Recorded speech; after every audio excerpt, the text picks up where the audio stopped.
Osama bin Laden, the architect of terror. Before we start, please give me feedback in the comments on whether you found the video interesting or not, and if not, what did you miss? Only your feedback allows me to make better content every time. If you liked it, please consider subscribing and give a thumbs up if you did not like the video. Press the thumbs down button twice, just to be sure. In the latter half of the 20th century, few individuals would come to reshape global politics and security as profoundly as Osama bin Laden. A name that would eventually become synonymous with international terrorism began as the 17th son of a wealthy construction magnate in Saudi Arabia. This is the story of how a privileged heir to a multi-million-dollar fortune transformed into the founder of al-Qaeda and the mastermind behind the deadliest terrorist attack on American soil. His journey from wealth to warfare, from privilege to terrorism, represents one of the most consequential ideological transformations in modern history. Over the next 30 minutes, we'll examine the life of Osama bin Laden, his upbringing in Saudi Arabia, his radicalization during the Soviet-Afghan War, his declaration of war against the United States, and ultimately, his decade as the world's most wanted man.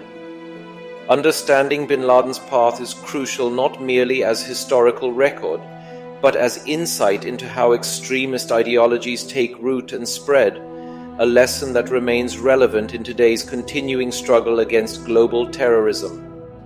Osama bin Mohammed bin Awad bin Laden was born in Riyadh, Saudi Arabia, most likely on March 10, 1957, though some sources place his birth in early 1958. His father, Mohammed bin Awad bin Laden, had emigrated from Yemen to Saudi Arabia in the 1930s, where he established what would become one of the most successful construction companies in the Middle East. Mohammed bin Laden's rise from impoverished immigrant to business tycoon was remarkable. He gained the trust of the Saudi royal family, particularly King Abdulaziz ibn Saud, securing contracts to renovate the holy mosques in Mecca and Medina, the two holiest sites in Islam. These prestigious projects cemented the bin Laden family's status and wealth. By the time of Osama's birth, the Saudi bin Laden group had become a multi-million-dollar enterprise, with projects throughout the Arabian Peninsula. Mohammed bin Laden had married multiple times, as permitted under Islamic law, and fathered 54 children. Osama was his only child with Hamida al-Attas, née Alia Ghanem, a Syrian woman from an Alawite family near Latakia.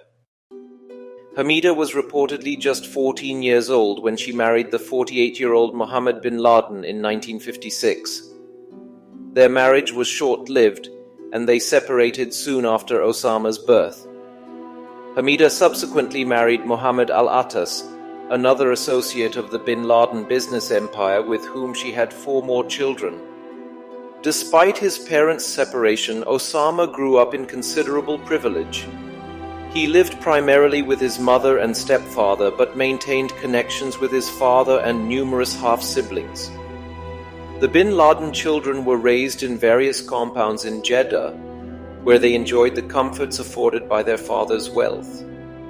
Tragically, Mohammed bin Laden died in a plane crash in 1967 when Osama was just 10 years old. The patriarch's death did not diminish the family's fortune or status, as his older sons took over the business operations.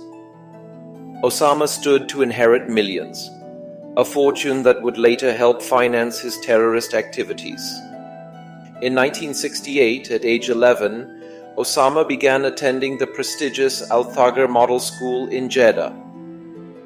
This elite institution provided both religious and secular education to the children of Saudi Arabia's upper class. Here, bin Laden received a formal education in Islamic studies alongside mathematics, science, and literature. By most accounts, the young Osama was not particularly exceptional as a student. Classmates later recalled him as quiet and serious, with a growing interest in religious matters.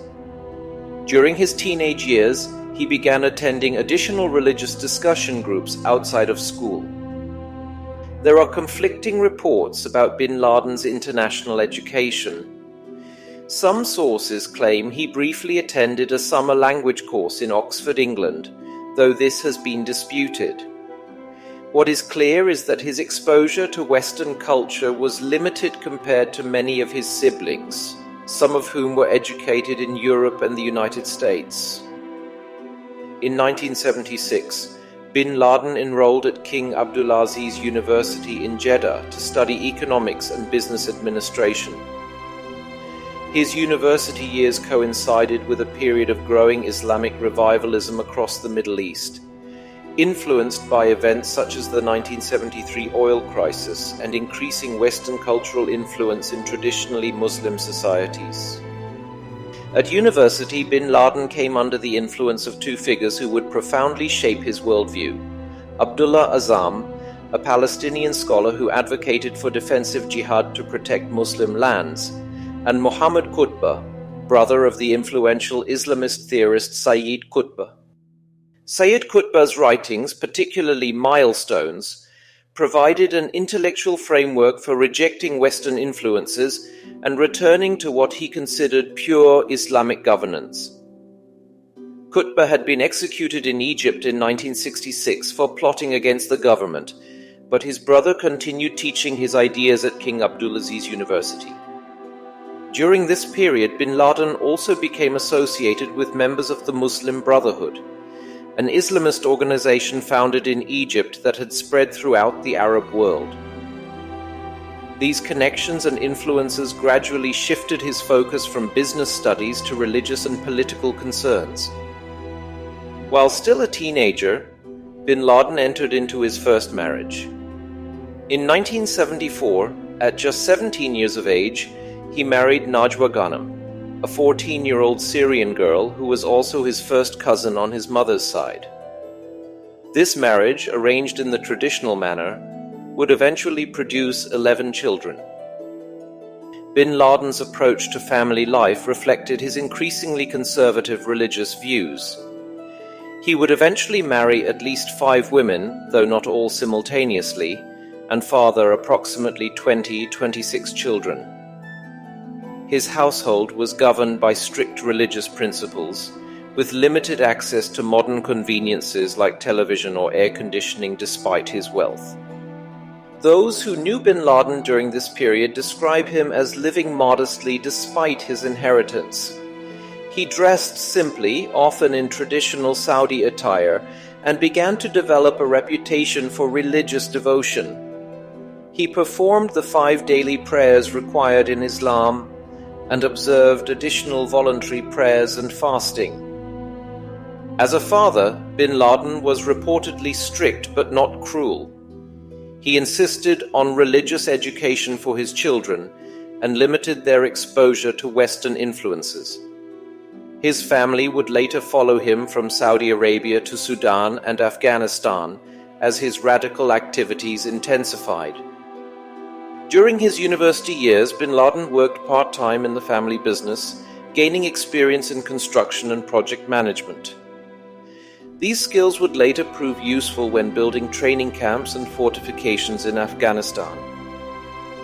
However, it remains unclear whether he completed his university degree, with conflicting reports about his graduation. The pivotal moment in bin Laden's transformation came on December 24, 1979, when the Soviet Union invaded Afghanistan to prop up the struggling communist government there. This event sent shockwaves through the Muslim world, with many viewing it as an atheist superpower attacking a Muslim nation. Shortly after the Soviet invasion, bin Laden traveled to Pakistan to meet with Afghan resistance leaders. He was not alone. Thousands of Muslims from around the world were drawn to the conflict, which many religious leaders had declared a legitimate jihad or holy struggle against Soviet aggression. In Peshawar, Pakistan, bin Laden met Abdullah Azzam, his former professor who had established the Maktab al-Khidamat services office, to coordinate support for the Afghan resistance. Azam became bin Laden's mentor during this period, guiding his involvement in what they viewed as a defensive jihad to protect Muslim lands. Initially, bin Laden's contribution to the Afghan cause was primarily financial and logistical. He used his personal fortune, estimated at $25 million to $30 million, to fund the transportation of Arab volunteers to Afghanistan and to purchase supplies and equipment for the resistance fighters known as mujahideen. Bin Laden also leveraged his construction expertise. He brought bulldozers and heavy equipment from the Saudi bin Laden group to build roads, tunnels, and storage facilities in the mountainous terrain along the Afghan-Pakistani border. These infrastructure projects supported the Mujahideen's guerrilla warfare against Soviet forces. By the mid-1980s, bin Laden had established training camps for Arab volunteers in eastern Afghanistan. The Afghan Arabs, as these foreign fighters became known, were a relatively small contingent compared to local Afghan fighters, numbering perhaps a few thousand at most. However, they would form the nucleus of what would later become al-Qaeda. Contrary to popular belief, there is limited evidence of direct US support for bin Laden during this period. While the United States channeled billions of dollars to the Afghan resistance through Pakistan's intelligence service, ISI, this aid primarily went to Afghan fighters rather than the Arab volunteers. Nevertheless, bin Laden operated in an environment where American and Saudi interests temporarily aligned with his own. By 1986, bin Laden had begun participating more directly in combat operations against Soviet forces. He established a base in eastern Afghanistan known as the Lion's Den, Masada, and participated in several battles, including the Battle of Jaji in 1987. Though the military significance of these engagements was limited, they enhanced bin Laden's reputation among the Arab volunteers. The Soviet Union began withdrawing its forces from Afghanistan in 1988, a process completed by February 1989. Bin Laden and his associates viewed this withdrawal as a victory of Islamic forces over a superpower, a perception that would fuel their confidence in confronting other global powers, particularly the United States. As the Soviet-Afghan war drew to a close, bin Laden and his associates faced a decision about the future of their organization. The network of Arab fighters, financial supporters, and logistics experts they had assembled represented a powerful resource that could be redirected to new causes. In August 1988, bin Laden, Abdullah Azam, and others established al-Qaeda, meaning the base or the foundation. The organization's initial purpose was to maintain the register of Arab veterans from the Afghan conflict and redirect their jihad to other regions where Muslims were perceived to be under threat. Al-Qaeda developed a hierarchical structure with bin Laden at its head, surrounded by a leadership council, Shura, and various committees responsible for military operations, finance, religious guidance, and media. This organizational model borrowed elements from both modern corporations and traditional Islamic governance structures. However, tensions soon emerged between bin Laden and his mentor Abdullah Azam over the future direction of jihad. Azam favored focusing on supporting Muslims in Palestine and Kashmir, while bin Laden was increasingly drawn to overthrowing what he considered corrupt regimes in the Arab world. In November 1989, Azam was assassinated by a car bomb in Peshawar. The perpetrators were never identified, and while there is no evidence linking bin Laden to the killing, Azam's death removed a moderating influence and left bin Laden as the predominant leader of the Arab-Afghan movement. With Azam gone, bin Laden consolidated his control over the organization and began developing a more radical agenda. Al-Qaeda's focus shifted from defensive jihad to offensive operations against perceived enemies of Islam, particularly the United States and its allies in the Middle East. Following the Soviet withdrawal from Afghanistan, bin Laden returned to Saudi Arabia in 1989 as a hero in the eyes of many. His reputation as a wealthy Saudi who had abandoned comfort to fight alongside the mujahideen earned him respect in conservative religious circles. Back in Saudi Arabia, bin Laden continued his religious activism, giving lectures at mosques and private gatherings about his experiences in Afghanistan. He warned about the threat of communism and advocated for continued support for Islamist causes around the world. On August 6, 1990, Iraq invaded and annexed Kuwait, triggering an international crisis. Fearing that Saddam Hussein's forces might continue into Saudi Arabia, the Saudi government invited American and coalition forces to defend the kingdom and prepare for the liberation of Kuwait. The arrival of hundreds of thousands of non-Muslim troops in Saudi Arabia, home to Islam's two holiest sites, Mecca and Medina, deeply disturbed bin Laden. He viewed their presence as a desecration of Holy Land and a humiliation for Muslims. Bin Laden approached Saudi officials with an alternative proposal. He offered to defend the kingdom using his Arab-Afghan veterans instead of relying on American forces. When this offer was rejected in favor of the American-led coalition, bin Laden felt personally slighted and increasingly critical of the Saudi royal family. As Operation Desert Storm unfolded in early 1991, bin Laden's criticism of the Saudi government intensified. He began circulating letters and cassette tapes denouncing the presence of infidel troops in the Arabian Peninsula and questioning the Islamic legitimacy of the Saudi monarchy. The Saudi authorities responded by placing bin Laden under house arrest and confiscating his passport. However, with the help of sympathizers, he managed to leave Saudi Arabia in April 1991, first traveling to Pakistan and then to Sudan, which was then under the control of an Islamist government led by Hassan al-Turabi. Sudan provided bin Laden with a safe haven from 1992 to 1996. The Islamist government of Omar al-Bashir welcomed him as an investor and supporter of their vision for an Islamic state. During these years, bin Laden established a complex network of businesses and training facilities.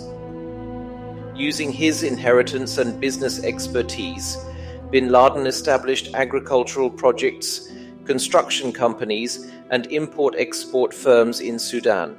These legitimate businesses served as fronts for al-Qaeda's growing operations and provided employment for many Arab-Afghan veterans who had followed him from Afghanistan.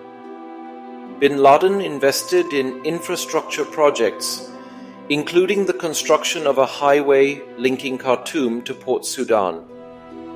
He also established farms growing peanuts, sunflowers, and other crops. These ventures employed hundreds of people, including many al-Qaeda members who had followed him from Afghanistan. While presenting a public image of a businessman and investor, bin Laden was simultaneously developing al-Qaeda's operational capabilities. He established training camps in Sudan, where recruits received instruction in weapons handling, explosives, and guerrilla tactics. In February 1993, a truck bomb was detonated in the parking garage beneath the World Trade Center in New York City, killing 6 people and injuring over 1,000. While bin Laden never claimed direct responsibility for this attack, several individuals involved had connections to his network, including Ramzi Youssef, who had trained in al-Qaeda camps. When bin Laden returned to Afghanistan in May 1996, the country was in the final stages of a civil war that had followed the Soviet withdrawal. The Taliban, a movement of religious students led by Mullah Muhammad Omar, had emerged from the southern city of Kandahar and was rapidly gaining control of the country. By September 1996, the Taliban had captured Kabul and established the Islamic Emirate of Afghanistan. Their strict interpretation of Islamic law aligned with bin Laden's worldview, making Afghanistan an ideal base for al-Qaeda's operations. From his new base in Afghanistan, bin Laden expanded al-Qaeda's infrastructure. He established multiple training camps where thousands of recruits from across the Muslim world received instruction in weapons, explosives, and guerrilla tactics. These camps produced a new generation of terrorists who would later carry out attacks around the world. On August 23, 1996, bin Laden issued his first public declaration of war against the United States. Declaration of war against the Americans occupying the land of the two holy places. This lengthy document outlined his grievances against the United States and called for Muslims worldwide to target Americans and their allies. During this period, bin Laden granted interviews to several Western journalists, including CNN's Peter Arnett and ABC's John Miller. In these interviews, he articulated his grievances against the United States and warned of impending attacks. These media appearances raised his profile and spread his message to a global audience. Bin Laden's threats materialized on August 7, 1998, when al-Qaeda operatives detonated truck bombs at the US embassies in Nairobi, Kenya, and Dar es Salaam, Tanzania. The coordinated attacks killed 224 people, including 12 Americans, and injured thousands more. The bombings occurred on the 8th anniversary of the arrival of US troops in Saudi Arabia. On October 12, 2000, al-Qaeda struck again when suicide bombers attacked the USS Cole, a US Navy destroyer refueling in Yemen's Aden harbor. The attack killed 17 American sailors and injured 39 others. The sophisticated operation demonstrated al-Qaeda's growing capabilities and commitment to targeting American military assets. By this time, bin Laden and his lieutenants were already planning their most ambitious attack. Khalid Sheikh Mohammed, who would later be identified as the principal architect of the 9/11 attacks, had presented the concept to bin Laden as early as 1996. After initial hesitation, bin Laden approved the plan and provided the resources necessary for its execution. On September 11, 2001, 19th al-Qaeda operatives hijacked 4 commercial aircraft. American Airlines Flight 11 and United Airlines Flight 175 were flown into the north and south towers of the World Trade Center in New York City. American Airlines Flight 77 struck the Pentagon in Virginia. United Airlines Flight 93, likely intended for the U.S. Capitol or White House, crashed in a field in Pennsylvania after passengers attempted to regain control. The attacks resulted in the deaths of 2,177 innocent people from 93 nations, making it the deadliest terrorist attack in history. The economic damage was estimated at over $3 trillion when accounting for direct costs, ongoing wars, and long-term economic impact. Initially, bin Laden denied involvement in the attacks, but later acknowledged his role. In a video released in October 2004, he directly addressed the American people, stating, "As you undermine our security, we undermine yours." He claimed the idea of attacking the World Trade Center had first occurred to him when witnessing Israeli bombing of high-rises in Lebanon in 1982. Within weeks of the September 11th attacks, the United States and its allies launched Operation Enduring Freedom, invading Afghanistan to dismantle al-Qaeda and remove the Taliban regime that had harbored bin Laden. The Taliban government quickly collapsed, but bin Laden eluded capture. In December 2001, US forces closed in on bin Laden in the mountainous Tora Bora region of eastern Afghanistan. Despite an intensive bombing campaign and ground operations, bin Laden managed to escape, likely crossing into Pakistan with the help of local guides and tribal connections. For the next decade, bin Laden remained in hiding, moving between locations in Pakistan's tribal areas and eventually settling in a compound in Abbottabad, about 120 kilometers north of Pakistan's capital, Islamabad. During this period, he continued to issue occasional audio and video messages, though his operational control over al-Qaeda diminished as he focused on evading capture. The hunt for bin Laden became one of the largest manhunts in history. The US government offered a reward of up to $25 million for information leading to his capture, later increased to $50 million. The CIA established a dedicated unit, codenamed Alex Station, focused solely on finding bin Laden. The breakthrough came when intelligence agencies identified Abu Ahmed al-Kuwaiti, a trusted courier who regularly visited bin Laden's compound in Abbottabad.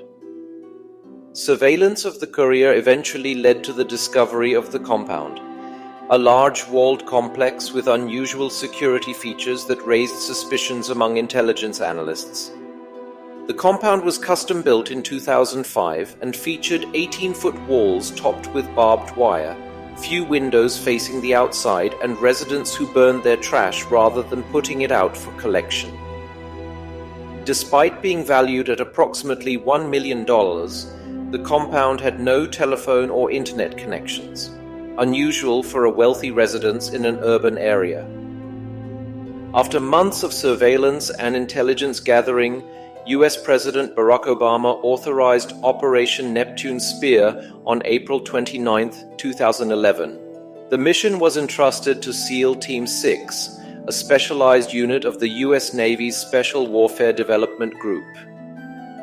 On May 2, 2011, shortly after midnight local time, 2 modified Black Hawk helicopters carrying 23 Navy SEALs departed from Afghanistan and entered Pakistani airspace without notification.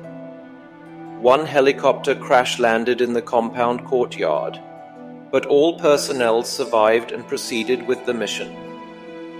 The SEALs breached the compound and methodically cleared each building. On the 3rd floor of the main house, they encountered bin Laden. According to official accounts, he was shot and killed after failing to surrender. The operation lasted approximately 40 minutes from landing to extraction. Bin Laden's body was identified through facial recognition and DNA analysis. Following Islamic burial customs but ensuring no grave could become a shrine, his body was washed, wrapped in a white sheet, and buried at sea within 24 hours of his death from the deck of the USS Carl Vinson in the Arabian Sea. Bin Laden's death marked the end of a decade-long manhunt, but not the end of the organization he founded. Al-Qaeda continued to operate under the leadership of Ayman al-Zawahiri, though its influence was increasingly challenged by newer terrorist groups like the Islamic State, ISIS, which emerged from al-Qaeda in Iraq but later split from the parent organization. The global war on terror, launched in response to bin Laden's attacks, resulted in the longest wars in American history. Afghanistan, 2001-2021, and Iraq, 2003-2011, with continued involvement thereafter. These conflicts cost trillions of dollars and resulted in hundreds of thousands of deaths, including military personnel, contractors, and civilians. Ironically, bin Laden lived just long enough to witness the beginning of the Arab Spring in early 2011. A series of popular uprisings against authoritarian regimes in the Middle East that initially seemed to offer an alternative path to political change than the violent extremism he advocated. However, the hope of democratic transformation was short-lived in most countries affected by these uprisings. Osama bin Laden's journey from privileged son of a Saudi billionaire to the world's most notorious terrorist illustrates how extremist ideology, when combined with resources and organizational skill, can have devastating global consequences.